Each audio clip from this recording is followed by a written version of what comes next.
They did it. Sentinels have won VCT Masters Madrid. The tournament has concluded with Sentinels taking a 3-2 win in the Grand Finals over Gen G in what was an absolutely insanely good Grand Finals. Hey everybody, welcome back to the channel, and today we're talking about the final match of the VCT Masters Madrid tournament, which was, as I said, a very, very good match. In this grand final, we went to the very last map, going all the way to map 5, and Sentinels were just able to do what they've done before and win an international tournament. Gen G did play really well. I do want to give credit to Gen G. They did take 2 maps. They won the first one and then won the third, so it was a very back and forth match, and Gen G showing that the Pacific is a region to be feared. Unfortunately, Pacific still does not have an international trophy. Gen G have made it to Grand Finals now. Paper X have made it to Grand Finals twice and have been in the top 3 a couple times. This might have been Pacific's best chance to win. They had 2 teams in the top 3, but Sentinels in the Americas just ended up being better. Starting off by looking at the map picks. So Gen G had a huge advantage going into this match. Because they won that winner's final and were the top seed going into the Grand Finals, they got to ban the first 2 maps and then pick the first map. Sentinels did not get a ban in this match, so they were pretty much just victims of whatever Gen G had in store for the map pool, and they just had to weather the storm. Gen G banned Lotus, which was fair. They lost to Sentinels on that map, and Sentinels are quite good on that map. They also banned Sunset, not a huge surprise there. Being a map that Sentinels are very good on, Gen G maybe not being as comfortable on that map, and, them being confident that Sentinels taking them to split, they would be able to win because they did it before. Gen G then picked Breeze, which was to no one's surprise. They absolutely dominated Sentinels on that map in the upper final. Sentinels picked Bind, Gen G did pick Ascent, and then predictably Sentinels picked Split, which meant that Icebox was the last remaining map and would be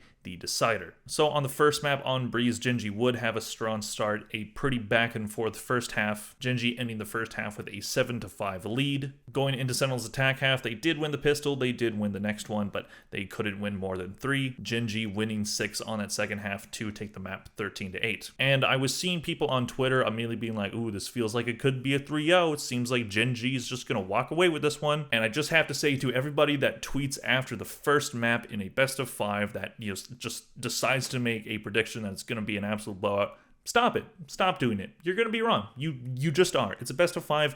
You have 5 possible maps. It is a lawn match. Do not call a match that early. I don't think it's worth it. See how the match goes and then go from there. And instead of going through the stats for every single player on both teams, I decided to pick 2 players that I think was the MVP of that map for each team. On the Gen G side, it was Munchkin going 19, 15, and 2. And on the Sentinel side, Zekin, he had a fantastic match today, going 20, 16, and 3. Munchkin was on the Viper, so impressive numbers from a controller player, and then Zekin on the Jet, so very strong performance by him there. And then we go to Bind, which was a very, very close map, especially at the end there, going all the way to overtime with Sentinels taking that one 14-12. While on the Breeze map, they did look a little bit better than they did before against Gen G on it. They still couldn't really find the rhythm. This was where Sentinels started to look a lot more comfortable, started to look like they were the team that could win this tournament. But Gen G did not make it easy on them. It was a very close map, but Sentinels were able to get the right plays,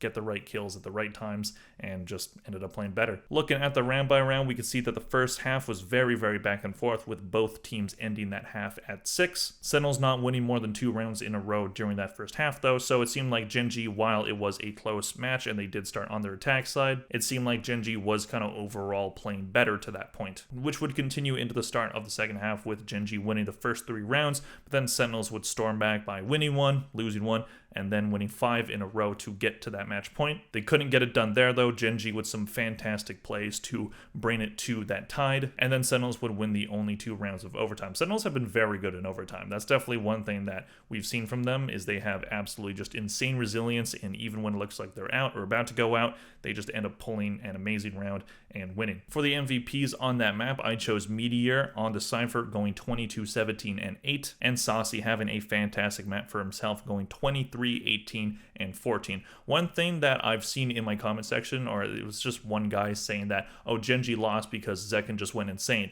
It was everybody on Sentinels playing absolutely insane day. You can see from just the variety of people on that team that were MVPs on each different map. I'll get to the other ones later, but Sassy was just incredible on that Sky, incredible on that Bind, and he was the main reason why they ended up pulling that one through. And then we go to Ascent, which was a bit of a toss-up. Sentinels have been up and down on that map throughout this tournament and in VCT America's Kickoff. So this one wasn't a guaranteed for either team, I would say, but Gen.G would pull through and get to 2 maps by taking this one 13-8, same scoreline as Breeze. It was consistent through this map and as well as the match overall, where Gen.G were just able to have some really wacky plays, really creative stuff going on, and just ended up catching Sentinels by surprise. They were very confident on this Ascent map, just absolutely dominating those spaces and just looking really good overall. It wasn't a complete blowout, but it was a pretty dominant win. Looking at the round by round, we can see that it was 6-6 at the half, so each team trading win streaks in that first half, and then Gen.G taking a commanding lead, winning 4 in a row on the second half, Sentinels winning 2 in a row, but then can't stop the Gen.G train. So Gen.G would take that one 13-8, Sentinels only winning 2 on that second half, and again, it just seemed like Gen.G kind of had Sentinels' number at this point. They were looking really confident, they were talking a lot of trash on the stage, so was Sentinels as well, but I kind of feel like that confidence maybe kind of got to them after this map win, because from here on out, Sentinels would of course win the last 2 maps, but Gen.G just, I think they were maybe a bit overconfident. Nothing is guaranteed in the world of Valorant esports, and this map, while it was a pretty good win for Gen.G here, you still have the last 2 maps. Looking at the MVPs on both of these teams, Munchkin on the side of Gen.G going 18, 11, and 8 on the KO. Very good performance by their IGL there. On the side of Sentinels, 10s, we heckin' love him. On the Omen, he went 19, 16, and 6. He also had a great match today. And then we move on to Split, and I know that Gen.G beat Sentinels on this map during that upper final, and Sentinels did lose on Split against Paper X. I don't get why everybody was picking Gen.G to pick this map. It just seemed like from what I was seeing on Twitter and VLR that everybody was like, well, Sentinels are done. They just lost Ascent, and now they're gonna lose on Split because they've been losing on that map now. They're bad at it. It's not like the entire rest of the tournament happened where they were the most dominant team in the world on that map. It's not like that happened or anything. It's not like they can bounce back on their best map.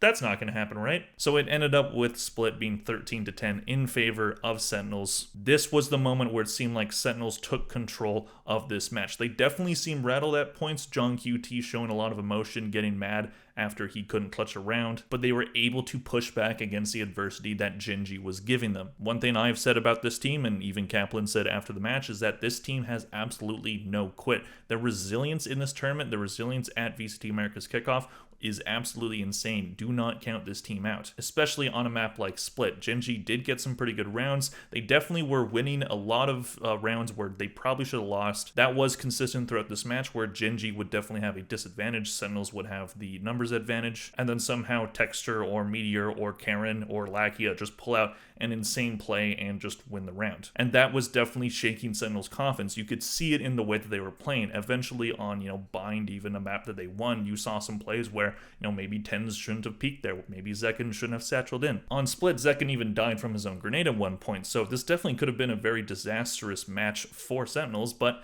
they have this insane resilience, and this map showed exactly that. And as soon as they won this, it just felt like Sentinels, they had it. They had that in the bag. They were going to Icebox, but we'll talk about that in just a second. Looking at the round by round, Sentinels had the advantage coming out of the first half, ending that one 8-4, so very solid numbers on their defense half, but going into your attack half, as your last half, Gen.G could have the advantage there, but Sentinels were able to weather the storm, win 5 rounds. That's all they needed at that second half. Gen.G almost got it down to the wire and tied the game, but they could not get it done. Sentinels winning 2 in a row at the end to take the map. For the MVPs on both teams, we have Texture on the side of Gen.G on that race, going 22, 19, and 2. He looked very good, very consistent. And then the other race player on the other team, Zekken, going 29, 16, and 10. This was his best map. He was very good and very consistent throughout all 5 maps today, but this was definitely where he was really, truly shining. He looked absolutely insane on Split,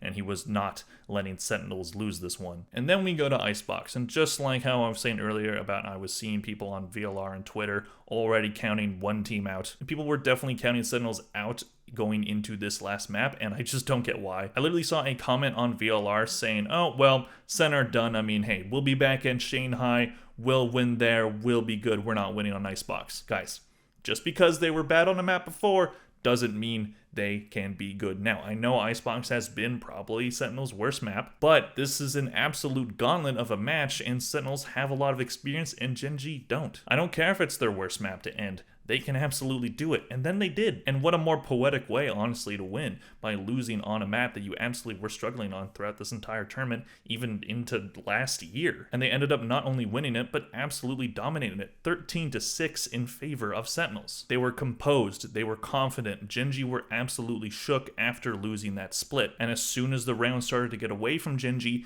you could just see it in their body language, where they just couldn't have an answer. They just didn't have an answer for anything Sentinels were throwing at them. Sentinels' defense on A especially was absolutely crazy today. On their defense side, they were not letting Gen G get on that A site at all. On that B site, they would let them plant, but then they would just have an insanely good retake to get it back. Looking at the round by round, we see that Sentinels took the first two, but Gen G did get the lead by winning 3 in a row. But then Sentinels would end the half having a 7-5 advantage. So still a pretty close map up into that point. But even though when you look at the rounds it was close, you could just kind of feel it. Just watching this match, you could just kind of feel that Sentinels had this, that they were about to do it, that they had absolutely have regained their composure after losing maps in this match. There was just something in the air in that stadium that was just like, Sentinels have this. And then that second half would absolutely prove to be the case. They absolutely destroyed them, only allowing 1 win round on the side of Gen G, and they won 6. Just a crazy, crazy way to end it, and Sentinels have their second trophy. And looking at the MVPs for that map on both sides, Texture going 15, 16, and 3 on the Jet, so did go negative there, but he was probably Gen G's best player there. But Zelsis going 19, 9, and 3 on the Killjoy. He had a crazy last map. He's the energy guy for this team. Even if he's not playing super well, he is known as the Vibes Merchant. That's what the commentators were calling him, and that's what he is. He was bringing the energy up the entire time. He was keeping the Sentinels' spirits alive. Even when they were down, he was still getting up and yelling when they would win a round. And that absolutely made a huge difference. And then he pulls out this insanely good performance on that last map. Celsius is an incredible, incredible flex player. So that concludes it. Sentinels, what a run, man. All the way from 2023 being one of the worst years in that team's history. Seemingly constant roster changes. A coach being fired 2 games into the season. Just not being able to make any international tournament, having TENS get sick a couple times, the sick controversy, just this team not living up to expectations, all of it is gone.